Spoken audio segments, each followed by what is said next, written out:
This video is made possible with the support of my patrons and super thanks donors. Click the link to my Patreon in the description or the super thanks button underneath the video to help support my work.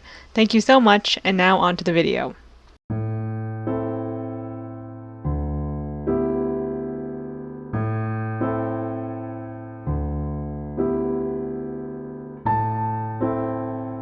Raise your hand if you've cut a parent out of your life. Raise your hand if you know someone who has. Chances are there are a few hands up in the audience right now, and that's not surprising since the growing number of adult children choosing to either distance themselves from their parents or break up with them permanently has risen in recent years.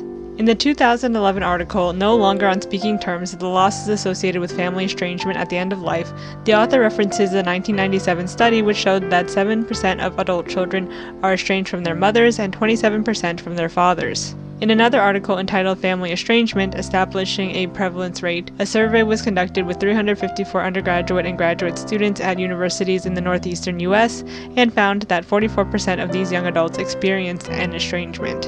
And though we're talking more about estrangement nowadays, it's important to note that resentment between parents and children and family members in general have always been a thing, but just talked about behind closed doors. And even if someone felt like cutting off a parent just a few decades ago, societal pressure and stigma would hold that failing relationship together because family is family after all. There's nothing you can do about it. But in recent decades, we've become more open to talking about it and have created art to help adult children cope with bad parents.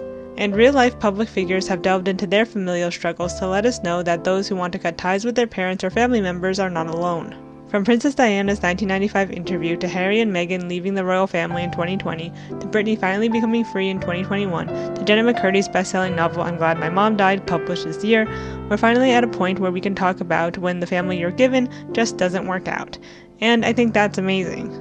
As someone who's experienced my own estrangement, I thought it would be interesting to delve into the causes and why it's becoming more common in order to take the stigma away from being an adult child estranged from one's parents, and also to start a conversation and community for those going through something similar to know you're not alone. And for those of you who may not understand where adult children of estranged families are coming from, I think Jennette McCurdy put it best when she said, "Unless you've experienced abuse from your parents, you'll never understand it." So with that said, let's dive in. The causes. The Parenting for Brain website details 3 causes for estrangement, which they garnered from a large study involving 898 estranged parent-child pairs. First, there's interpersonal issues, or in other words, a child might sever ties with a parent if they dislike their personality. For example, if a parent exhibits narcissistic tendencies, is unsupportive, or has a difference in values or beliefs, a child is likely to cut them off. Specifically, if they're unsupportive of their identity, whether it be their gender identity, sexual orientation, or religion. The second reason is intra-family issues, which result from negative behavior from a parent. The behaviors listed include abuse, manipulation, and both a distant parenting style as well as an enmeshment parenting style, or a lack of respect of boundaries, which leads to a loss of autonomous development. The third reason is inter-family issues, or issues outside of the parent-child relationship. If a parent objects to a relationship their child is in, or vice versa, if the child doesn't want to be around the parent's new spouse, for example, estrangement might occur. As you can see, there are many reasons for estrangement, ranging from a dislike to a parent's personality to the behaviors they exhibit. And things get even more complicated because those two things, personality and behavior, tend to overlap. Like a parent with narcissistic personality disorder also probably exhibits erratic behavior and has a parenting style that could be abusive emotionally and physically. Usually there is no one sole cause of an adult child leaving a parent or parents. Generally, it's a multitude of things that build up over time. And only with time can the child see how they're being treated is unjust, as well as garner the vocabulary to start voicing their thoughts. Estrangement is usually something that happens very abruptly for the parent, but for the child, it's been years in the making. Why is estrangement becoming more common? Now let's answer why this phenomenon is becoming more common than it was a few generations ago. Number 1, knowing your worth. Adult children are realizing their own value, that they deserve more, and don't have to put up with people who they don't like. The sense that we're obligated to remain close to our parents and family in general, simply because they're our family, is slowly being reevaluated. Back in the day, adult children were raised to be indebted to their parents. They fed, clothed, and housed you, and therefore you owe them things that you never asked for. That's how family worked. Even if you hated the hell out of your mom, she's still your mom. And that sort of thinking is just outdated in today's world. Though many people still might live by this principle, I think most adult children nowadays know that they don't need to put up with someone just because they chose to raise you. Older generations might call this entitlement. Young people are so entitled nowadays. How dare they think they deserve to be treated better by their family? Familial struggles and resentment is so normalized in the media and in society as a whole that it's just seen as a part of life. Hating your parents is a normal phase for teens to go through, but don't worry, you'll grow out of it. But what happens when you grow up only to realize that you were right to dislike or even hate them all along? What happens when adult children realize their parents aren't as great as they thought they were? When they realize, hey, my dad kind of sucks as a human being. And sometimes they always knew, but didn't have the language to express how they felt, or wanted the relationship to continue out of guilt or out of the societal pressure we put on kids to stay filial to their parents. And it's not an easy thing to do, cutting off one's parents, who most children still tend to harbor some affection for. But many times it has to be done because at the end of the day, the relationship isn't benefiting anyone. It's a fake relationship, and who wants that? Ironically, I do think many parents would be fine going about as usual and acting as if there's nothing wrong. Some parents might even be content in this false reality because it at least keeps up the appearance of normalcy. But young people today just don't have time for that. And can you blame them? Many parents think that their children owe them what was promised to them in the media, a happy family. But a happy family doesn't pop into thin air. It takes decades upon decades to establish, and a lot of the time, parents just don't want to put in the work. When children grow up and turn into adults themselves, they're able to see their parents for who they really are, and they either like what they see or don't.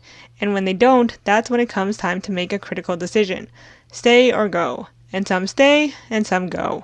Number 2, the disillusionment of the happy family. The idea of the happy family is one that is disillusioned from an early age when you grow up with a bad parent. This usually happens when you see other kids and their parents, and their dynamic is nothing like yours with your own parents. You see a child and parent relationship that isn't transactional, but based on mutual love and respect. You see their parents showing up and sticking to their word. A parent who doesn't complain that it's parent-teacher night or that they have to go to your choir concert and sit in all that traffic. An adult who is well-adjusted and emotionally mature. And then you realize, my parent is nothing like that. And in fact, my parent mocks those parents who are put together in order to deflect from their own insecurities. Growing up with a less than stellar parent means that you begin to put up walls, distance yourself, and try to protect yourself from them as much as possible. In many ways, estrangement is a form of self-protection. And then one day, you're able to either try to establish boundaries with the person, or just leave them altogether. Like I said earlier, to parents, an adult child making the decision to leave the relationship can feel out of the blue. But to the child, it's been years in the making. And it's up to the adult to either reflect on their actions that push their child away, or to continue to blame their child or others for the fallout. Number 3, the bare minimum isn't enough anymore. It might seem strange that there's been a rise in parent-child estrangement in recent years, since parents appear to be more hands-on than ever. However, this presentness in their children's lives is usually self-serving, either to show off to others in a keeping up with the Joneses type of way, or to fulfill some sort of deep-seated insecurity the parents have in their own life. But as Joshua Coleman wrote for The Atlantic, parents don't typically see their behavior as contributing to the estrangement. They often believe another person, such as the adult child's partner or other parent, turned their child against them. In addition, many fathers and mothers tell me they feel betrayed by their children's lack of availability and responsivity, especially those who provided their children with a life they see as enviable compared with their own childhoods. As the University of Virginia sociologist Joseph E. Davis told me, parents expect a reciprocal bond of kinship, in which their years of parenting will be repaid with later closeness. But this type of closeness isn't given, it's earned. Only through years and years of love, support, and respect can a parent and child relationship thrive. Doing the bare minimum isn't enough anymore, and frankly, never was. We're realizing a relationship based solely on the idea that you owe me something for doing things I chose to do just doesn't make sense. We need more. We need our identities validated, our interests supported, and personhood respected. Many adults don't believe in respecting children because they're children. They're better seen and not heard, a sentiment I heard both ironically and unironically growing up. Number 4, mental health. Adult children are also choosing to leave their parents more nowadays due to the rise in mental health awareness. We're putting our mental health first, and if that means cutting out a toxic parent who we feel worse after talking to, then so be it. Adult children today are also better versed in the language of mental health. We now have the language to express the way we feel towards our parents that previous generations might not have had. Many older people, parents, see this as another form of entitlement. How dare we put our happiness ahead of our parents? But why stay in a relationship that makes you miserable? Why stay in a relationship that, in the end, benefits neither party and just fuels resentment? In the end, children are not responsible for their parents' happiness. Number 5. Family is always changing. Lastly, we're learning more and more nowadays that family is more than just people who you might have grown up with or who have raised you. Family isn't a permanent state. It's something that can grow and expand as you age. You can find your own family of people who want to be around you, not out of obligation, expectation, or some sort of social contract, but because they genuinely like you as a person. Adult children who cut off their parents usually face a stigma from the greater society. How dare you leave someone who cared for you for so many years? But I think nowadays that's changing.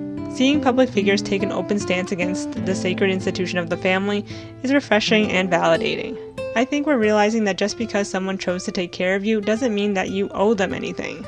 Children today don't have any duty to their parents just because they're your parents and are older than you. That logically doesn't make any sense and is all arbitrary in the end. Parent and child relationships that tend to thrive are ones where there isn't anything expected of the child. Love is given unconditionally, and not when the parents outwardly complain at how hard it is to take care of you or vocalize their resentment when they have to do something for you that won't benefit them. And even though all parents might believe they love their children unconditionally, there usually are many strings attached. Mainly, if you don't do what I say at all times, or if you become a burden to me in any way, my love for you wanes. And that shouldn't be the case, but it is so much more common than you might think. I'm glad that nowadays adult children are standing up to their parents and demanding better treatment and acknowledgement of their parents' flaws. No parent is perfect, but there are some that are definitely worse than others. But a lot of parents don't want to own up to that because there's a great sense of shame and guilt that go along with apologizing and owning up to one's actions. Looking at yourself in the mirror is hard to do, and for some parents, it's impossible. As Sharon Martin wrote in their article, Why Adult Children Cut Ties with Their Parents, some parents fail to see their adult child as a separate, capable, and worthwhile person. They belittle them, make unreasonable demands, criticize their choices, reject their identity, or disregard their boundaries. When this happens continuously, and the parent fails to accept responsibility for their behavior and is unwilling or unable to change, estrangement can result. And in the end, when it comes to estrangement, the child finally has the power and the parent needs to take a back seat. As Joshua Coleman wrote for The Atlantic, in my experience, part of what confuses today's parents of adult children is how little power they have when their child decides to end contact. But when it comes to reconciliation, the ball is in the parent's court. The child might initiate the estrangement, but it's up to the parent to apologize and reflect, but sadly, that's rarely the outcome. And this leads to some bonds never being able to be mended, and in the end, I don't think that's the end of the world. Well, that's it for this video. I hope you enjoyed it and know that if you're estranged from a parent or family member, you're not alone. I know this can be a tough time of year because of the holidays and family gatherings and such, so I hope this video helped in some way. Thank you for watching and I'll see you on the next one. Bye.